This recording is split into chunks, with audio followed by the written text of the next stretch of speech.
Joined by head coach Mike Singleton from Washington and Lee University men's soccer. They were picked number 1 in this year's ODAC preseason poll. Coach, I got it down as your 11th year overall, 8th season at WNL, but last year probably was the most unique season you've been at any time as a head coach collegiately here.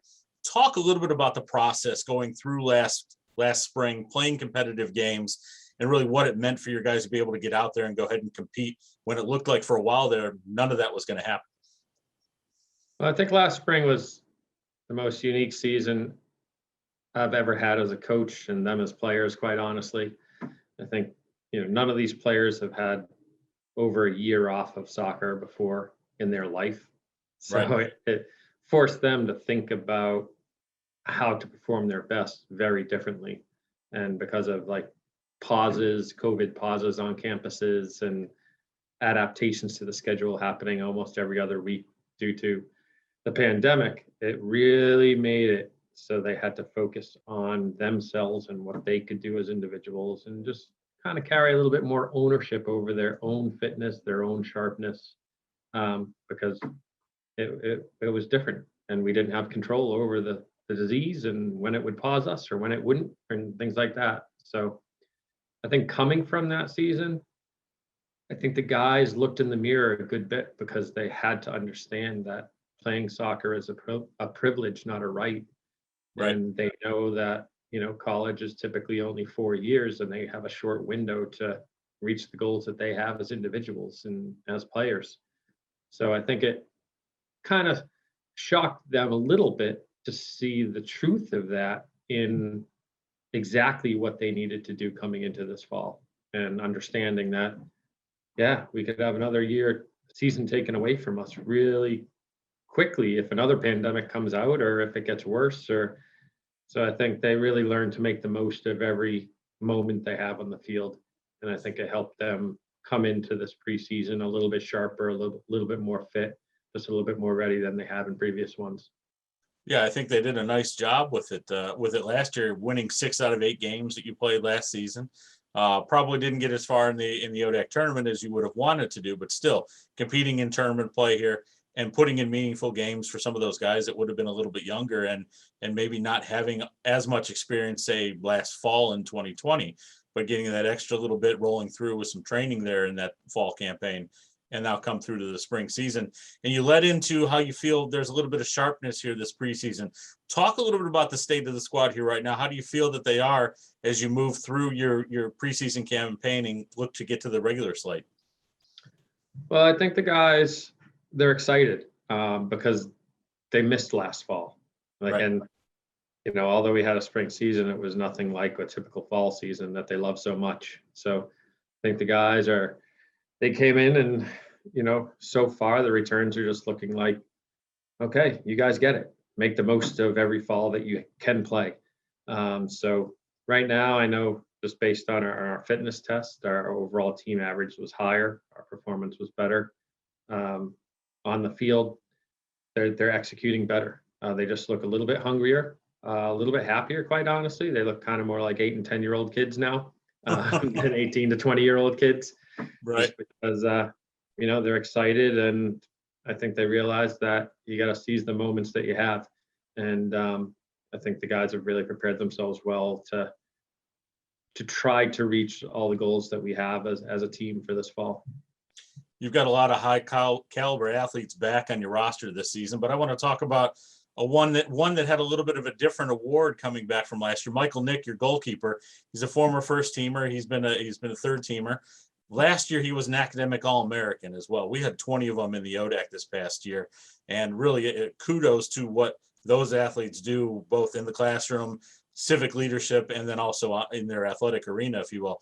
Talk a little bit about him specifically, if you don't mind, but then also get into your guys a little bit here and tell us, who you expect to step up here for you this season to really keep you atop the ODAC where you've been winning titles in 2018 and 2019. I think Michael really personifies what we try to preach here. We really try to preach the student athlete, the student coming first. And he really owns that and demonstrates it not only in the classroom, but just in the community. As a peer to others. He really is a mature young man who who really is goal driven and I think has done great things for us thus far. On the field in the spring, I think he was a bit disappointed with himself, which I think is going to pay dividends for us this fall, Right. because he likes to hold himself to very high standards. And I think he came out of the spring season thinking, okay, I know I can be better than that.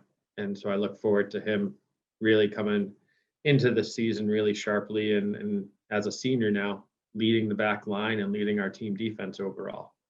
When I look at the back line overall, with him, Seth Chapman, and Jack Rollins kind of being the backbone of our defense, it's the last hurrah for those three. So I know they're realizing that they want to sort of leave with a bang and all give their best performances they've given in any season. And if they do so, I think that'll bode quite well for us.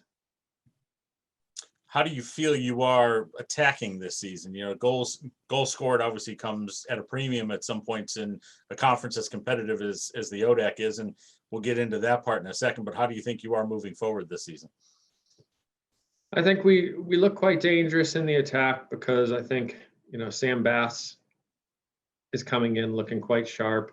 I think we're going to have a healthy Michael Kutzenzera for hopefully the whole season. And the last fall season, his season was cut into about 25% of when he was able to play. So Right. I think he's coming in and he's really hungry now that it's essentially been 2 years that he's been away from competing. And I also do think Adrian Zimmerman up top he learned some lessons in the spring and is adjusting to college soccer. And I think the lessons he learned in the spring are going to really help him this fall understand how to be an effective forward in the college game. Well, as I noted just a little bit ago, those lessons have come pretty quick here playing against some of the teams in the ODAC. Some good squads out there, and you can really look up and down the ranks. And there really isn't a whole lot of weakness there. You got to be on top of your game. But talk a little bit about what you think about the league this season, maybe where WNL fits, and where do you think it fits in regionally as well as we go through a new regional realignment coming in for this season? Well, I think, our conference, I think, quite honestly, is getting stronger each year. And I think there's more teams right now that could compete for the top spots than probably at any point that I've been here. And I think that's great. And we need it. And I hope it even gets more difficult as we go forward. Right. But, it really is something where we have to perform our best every day because at any point, almost all the teams in the conference can take a game from you, and the conference is so tight that one game is going to position you three levels different in the final sort of conference tournament. So you have to make sure you're really being tidy and with every game and managing it every single time. I know the guys are hoping, they're hoping to compete for the conference title like they want to every year. I always bring it back to, well, we got to get better every day and every practice and every game. And if we do that, we don't have to worry about that stuff. But, they're looking at it and, we would like to hopefully be back in the NCAA tournament and hopefully going further than we've gone in past years. So, if we do the work every day and if we do the work every week, then those goals tend to sort themselves out. And that's kind of, we got, about, I would say 3.5 months left to really prove ourselves day by day. And True. if we do that, then we'll look back and be able to smile quite brightly.